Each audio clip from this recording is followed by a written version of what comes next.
कहानी की शुरुआत जंगल के बीचों बीच एक ऐसी रहस्यमयी जगह से हुई जहां पर पहुंचना ही खतरे से खाली नहीं था। लेकिन फ्रैंक और लिली किसी तरह अपनी जान की परवाह किए बिना इस जगह तक पहुंच गए, क्योंकि यहीं पर वो अनमोल खजाना छुपा हुआ था जिसे अगर कोई प्राप्त कर ले तो वो इस दुनिया का सबसे ताकतवर इंसान बन सकता है। पानी में डुबकी लगाकर फ्रैंक उस खजाने तक पहुंचने का दरवाजा ढूंढ लेता है, लेकिन तंग रास्ता होने की वजह से वो अंदर नहीं घुस पाता। इसलिए मदद के तौर पर वो लिली को अंदर जाने के लिए कहता है। हालांकि लिली को तैरना नहीं आता था, लेकिन कोई और रास्ता न होने की वजह से लिली को पानी में कूदना ही पड़ता है। अपनी पूरी ताकत लगाकर लिली किसी तरह उस दरवाजे को खोलने में कामयाब रहती है। दरवाजे के खुलते ही नदी का सारा पानी नीचे जाने लगता है और एक रहस्यमयी शहर जो कि कुछ समय पहले पानी के नीचे था अब जमीन पर दिखाई देने लगा। लेकिन अगले ही पल उनका सामना जर्मनी के प्रिंस जोआकिम से हो गया। प्रिंस भी उस खजाने को हासिल करना चाहता था, इसीलिए उसने छिपकर इनकी बोट का पीछा किया,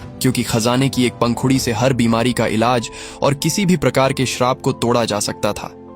दरअसल आज से कई सौ साल पहले 1556 में डॉन अग्विरे नाम के एक शासक ने इस खजाने को ढूंढने की हर संभव कोशिश की, पर जब उसे पता चला कि खजाने तक पहुंचने का रास्ता एक नायाब पत्थर के अंदर छुपा है जो कि एक कबीले के सरदार के पास था, तब डॉन ने उसे मारकर पत्थर को छीनने की कोशिश की। लेकिन जंगल चुप नहीं बैठा और उसने डॉन के साथ साथ उसके साथियों को भी अपनी चपेट में ले लिया। कहा जाता है कि डॉन और उसके साथी आज तक उस जंगल में भटक रहे हैं। वही अब कहानी 400 साल आगे आती है, जहां हर कोई इस दास्तान को बस एक मनगढ़ंत कहानी मान रहा था। वही लिली को पूरा भरोसा था कि ये कोई मनगढ़ंत दास्तान नहीं बल्कि एक सच्ची घटना पर आधारित है। इसलिए लिली लंदन की सभा में घुसकर प्रिंस की नाक के नीचे से उस कीमती पत्थर को चुराकर भाग जाती है। प्रिंस बहुत गुस्सा होता है, लेकिन अब लिली उसकी पहुंच से बहुत दूर निकल चुकी थी। लिली बिना देर करे अगले दिन ही अमेज़न के जंगल में उस खजाने को ढूंढने के लिए निकल पड़ती है और यहीं पर लिली एक बोट की तलाश में फ्रैंक से मिलती है। फ्रैंक जब लिली के गले में उस रहस्यमयी पत्थर को देखता है तब फ्रैंक उसके साथ चलने के लिए राजी हो जाता है। यहाँ हमें पता चलता है कि फ्रैंक भी उस पत्थर के बारे में कुछ न कुछ तो जानता है। बिना एक पल गवाए ये लोग जल्दी से अपनी बोट में बैठते हैं और उस रहस्यमयी खजाने को ढूंढने के लिए निकल पड़ते हैं। लेकिन इनके निकलने से पहले ही यहाँ पर प्रिंस अपनी सबमरीन लेकर बिल्कुल इनकी बोट के सामने आ जाता है और लगातार बोट पर फायरिंग करनी शुरू कर देता है, जिससे बोट का इंजन कुछ समय के लिए बंद हो जाता है।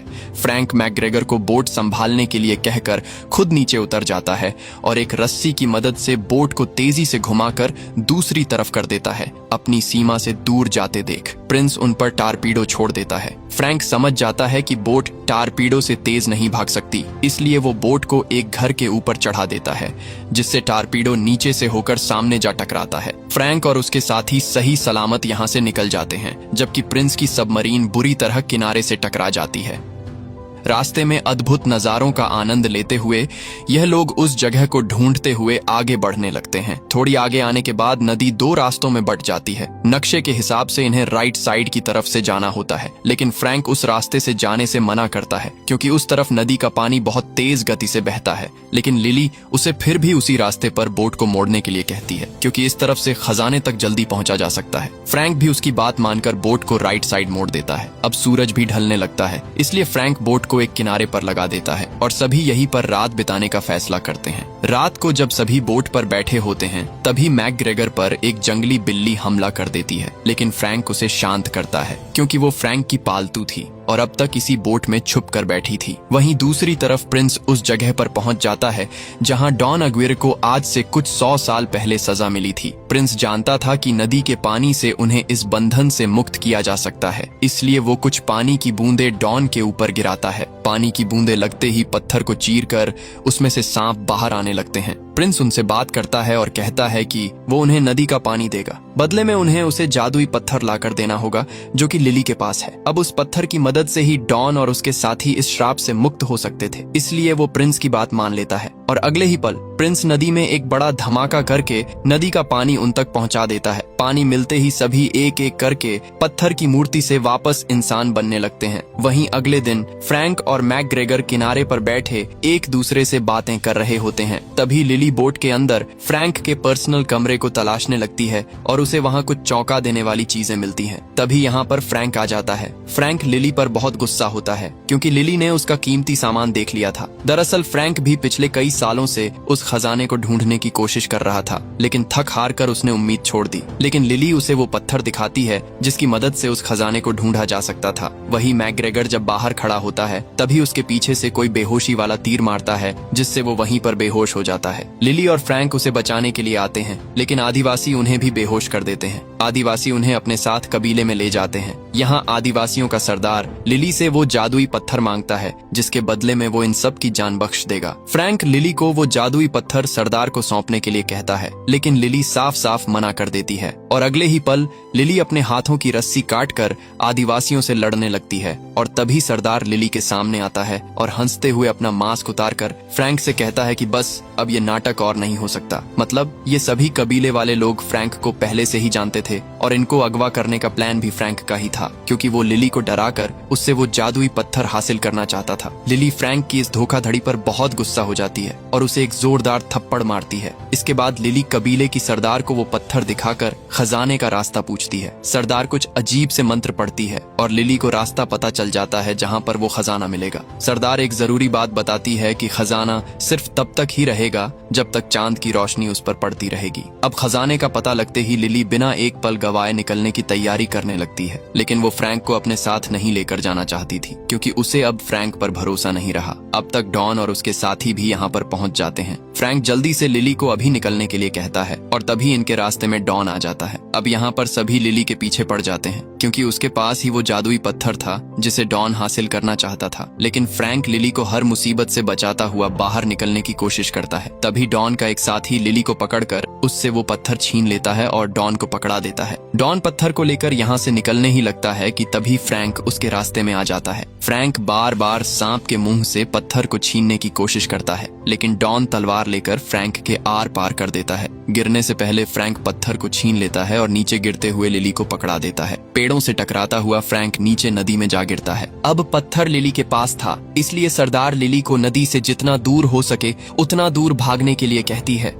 लेकिन डॉन और उसके साथी लिली का पीछा नहीं छोड़ते और जैसे ही डॉन लिली से वो पत्थर लेने वाला होता है तभी नदी उन्हें अपनी तरफ खींच लेती है। यहाँ हमें पता चलता है कि श्राप की वजह से डॉन या उसके साथी नदी से दूर नहीं जा सकते, क्योंकि नदी ही उनके लिए जीवित रहने का एकमात्र जरिया है। इसलिए डॉन प्रिंस को लिली की लोकेशन बताने के लिए कहता है, समझ गए ना, युवराज को खबर दो, क्योंकि जमीन पर प्रिंस ही अकेला ऐसा बंदा है जो लिली तक पहुंच सकता है। वहीं अब सुबह भी हो जाती है और लिली अपने साथियों को ढूंढती हुई आगे बढ़ रही होती है। तभी उसे रास्ते में फ्रैंक मिलता है, लेकिन हैरानी की बात ये थी कि तलवार दिल के आर पार होने के बावजूद भी फ्रैंक अभी तक जिंदा था। अब यहाँ पर फ्रैंक सबको अपनी असली सच्चाई बताता है। फ्रैंक बताता है कि वो और डॉन दोनों सौतेले भाई थे। एक दिन डॉन की बेटी की तबीयत अचानक से बहुत खराब हो गई। उसका इलाज सिर्फ चंद्र वृक्ष की पंखुड़ी यानी उसी खजाने से ही किया जा सकता था। इसलिए डॉन फ्रैंक और अपने साथियों के साथ उस पेड़ को खोजने के लिए निकल पड़ा,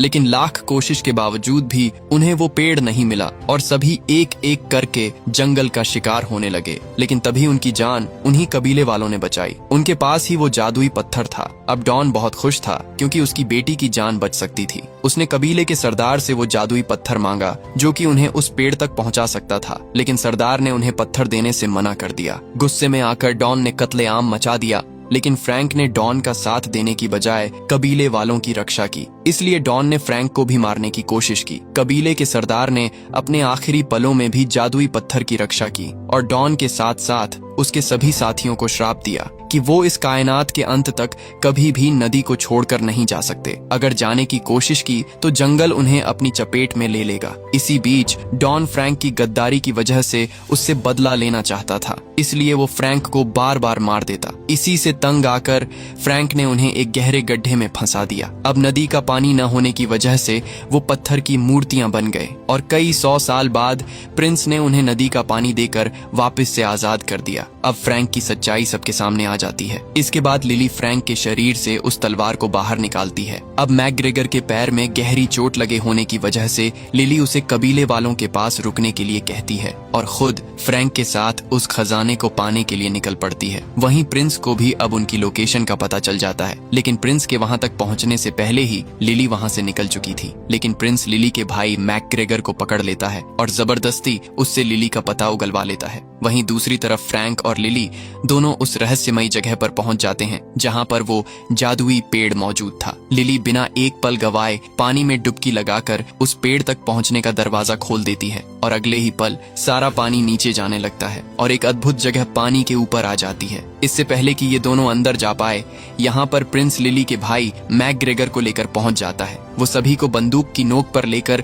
लिली से जादुई पत्थर ले लेता है। इसके बाद प्रिंस फ्रैंक को बोट को अंदर ले जाने के लिए कहता है। अंदर पहुंचते ही वो जादुई पेड़ बिल्कुल इनके सामने था, लेकिन अभी ये पूरी तरह बेजान है। जब चांद बिल्कुल इसके ऊपर होगा तभी उस जादुई पत्थर की मदद से इस पेड़ को वापस जिंदा किया जा सकता है। कुछ ही देर में चांद अपनी जगह पर आने वाला था, इसलिए प्रिंस फ्रैंक और लिली दोनों को जल्दी से पेड़ को जिंदा करने के लिए कहता है। बदले में वो उन्हें भी एक पंखुड़ी देने का वादा करता है। अब चांद भी बिल्कुल ऊपर आ जाता है। फ्रैंक और लिली किसी तरह पहेली को सुलझा लेते हैं और जैसे ही पत्थर अपनी सही जगह पर लगता है, पूरा पेड़ दोबारा से जिंदा होने लगता है और चांद की रोशनी पड़ते ही उस पर जादुई पंखुड़ियां उगनी शुरू हो जाती हैं। अब फ्रैंक और लिली यहाँ पर अपनी चाल चलते हैं। लिली सिपाही की गन लेकर फ्रैंक को गोली मारती है। फ्रैंक तो श्रापित था, इसीलिए वो मर नहीं सकता था, लेकिन फ्रैंक जानबूझकर मरने का नाटक करता है और नीचे नदी में गिर जाता है। इसलिए वादे के मुताबिक अब वो एक पंखुड़ी प्रिंस को लिली को देनी पड़ेगी। वही फ्रैंक बोट के ऊपर चढ़कर एक एक करके सभी सैनिकों को मार गिराता है। लिली भी प्रिंस को चकमा देकर अकेली पेड़ के ऊपर चढ़ जाती है। अब चांद के धीरे धीरे ढलने से